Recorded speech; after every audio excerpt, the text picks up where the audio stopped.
Salve, salve galera! Sejam todos bem-vindos ao canal. O Santos Futebol Clube está rebaixado no Campeonato Brasileiro pela primeira vez. O Santos, que era um dos últimos clubes que nunca tinham sido rebaixados, ao lado de Flamengo e São Paulo. O Santos foi rebaixado na última rodada do Brasileirão, última vaga do rebaixamento, que até o início dessa rodada tinha rebaixado América Mineiro, Coritiba e Goiás. Restava uma vaga para 3 clubes: Bahia, Vasco e Santos.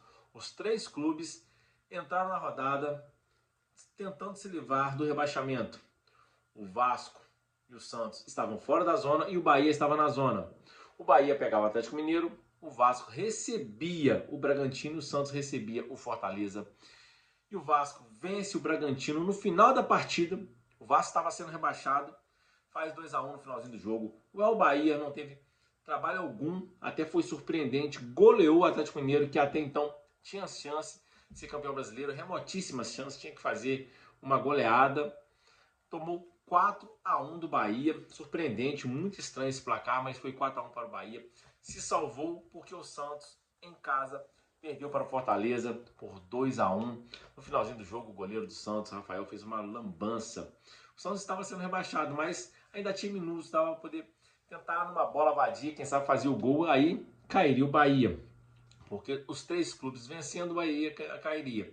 Fortaleza abriu o placar, o Santos buscou empate. Naquele momento, com o empate, o Santos estava caindo, porque o Bahia e o Vasco estavam vencendo seus jogos. E o Fortaleza, no finalzinho do jogo, já perto dos acréscimos, uma lambança do Rafael. O Fortaleza faz o segundo gol e o Santos cai para a segunda divisão. Engraçado que há até pouco tempo tínhamos 5 clubes que nunca tinham sido rebaixados. 5. Internacional, Cruzeiro, Santos, Flamengo e São Paulo. Já se foram 3. Foi o Internacional, foi o Cruzeiro e agora o Santos Futebol Clube. Um futebol clube que, na minha humilde opinião, junto com o Flamengo, São Paulo e Palmeiras, são os 4 maiores clubes do futebol brasileiro em conquista, né?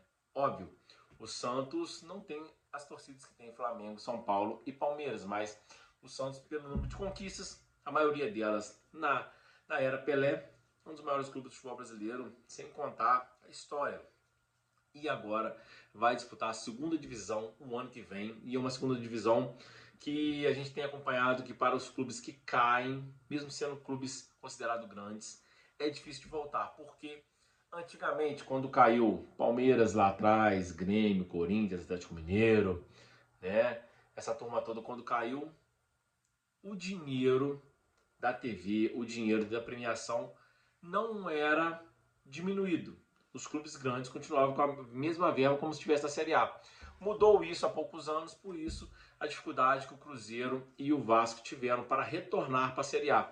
E, na minha humilde opinião, o Santos vai ter esse mesmo trabalho, porque o Santos, a gente tem uma torcida pequena, não tem patrocínios grandes, porque geralmente quem tem patrocínio grande são clubes que têm muita torcida por conta da visibilidade, por conta de mercado, é mercadológico, né? E com a diminuição da verba de TV e da verba também de premiação do campeonato, o Santos vai penar para voltar para a primeira divisão, assim como Vasco e Cruzeiro penaram. Não é nenhum achismo, eu acho pouco provável que o Santos consiga um aporte financeiro, né, de patrocinador grande, porque, como eu disse, é um clube que tem, apesar da grandeza, tem pouca torcida. É de uma cidade do interior, Santos, é uma cidade litorânea, tem poucos habitantes. O Santos tem uma torcida mais envelhecida, assim como a do Botafogo, tem uma grande torcida, mas não é aquela torcida que o patrocinador vai bancar muita grana como um banca para Flamengo, para Corinthians, para Palmeiras, para São Paulo, para Vasco. São clubes que têm muita torcida nacional. O Santos tem uma grande torcida, mas é pequena, por ser de uma cidade pequena, então vai ser dose para voltar. E o Santos vem flertando com o rebaixamento, não é de hoje, né? Assim como o Vasco, e todo mundo achava que o Vasco ia cair. À altura do campeonato, o Santos estava empatando o seu jogo, o Vasco empatando dele, e o Bahia vencendo dele, o Vasco estava indo para a segunda divisão. E eu sou rubro-negro, todo mundo que acompanha o canal sabe. Esse jogo do Flamengo, eu vi que o Flamengo não ia acontecer mais nada, estava perdendo para São Paulo. Pus no jogo do Vasco.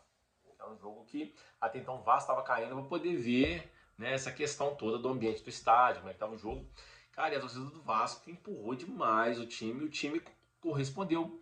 Óbvio, teve depois do gol do Bragantino, o Bragantino teve uma expulsão que facilitou um pouco o jogo do Vasco. E o Bragantino, como não tinha mais nada fazendo no Brasileirão, acabou não fazendo muita força. Até tentou, mas não fez muita força. O Fortaleza era a mesma coisa contra o Santos, não tinha mais nada fazendo no Brasileirão. O Fortaleza não tinha mais nada. Estava ali na zona intermediária, já classificado para a Sul-Americana.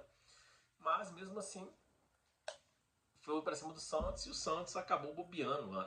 Além da pressão de ter que fazer o gol, o goleiro faz uma marmelada, sai jogando ali no meio campo, toca a bola errado, os caras fazem o gol do meio campo, 2-1, ele mata, a torcida começa a invadir o gramado, aí, cara, acaba o jogo. Loucura, mas é um cenário preocupante para o Santos, assim como foi para o Vasco, para o Cruzeiro, por conta do dinheiro. Sem dinheiro você não contrata bons jogadores, você tem que contar com jogadores um pouco mais modestos e que talvez não correspondam para tentar subir o time logo na primeira tentativa no ano sequente. Vamos ver o que vai acontecer. Né? Se vai ter algum patrocínio, se alguns times vão emprestar alguns jogadores, se o Santos vai ser eficiente no mercado, mesmo contratando jogadores em valor menor, porque a verba vai cair muito de televisão e de patrocínio. E vamos ver o que acontece. É isso aí, um abraço. Agora só restam dois que nunca caíram, Flamengo e São Paulo. Obviamente o Cuiabá nunca caiu desde que subiu, mas o Cuiabá está, se não me engano, na sua terceira ou quarta temporada do Brasileirão, ou seja, calma, ainda é um caçulinha.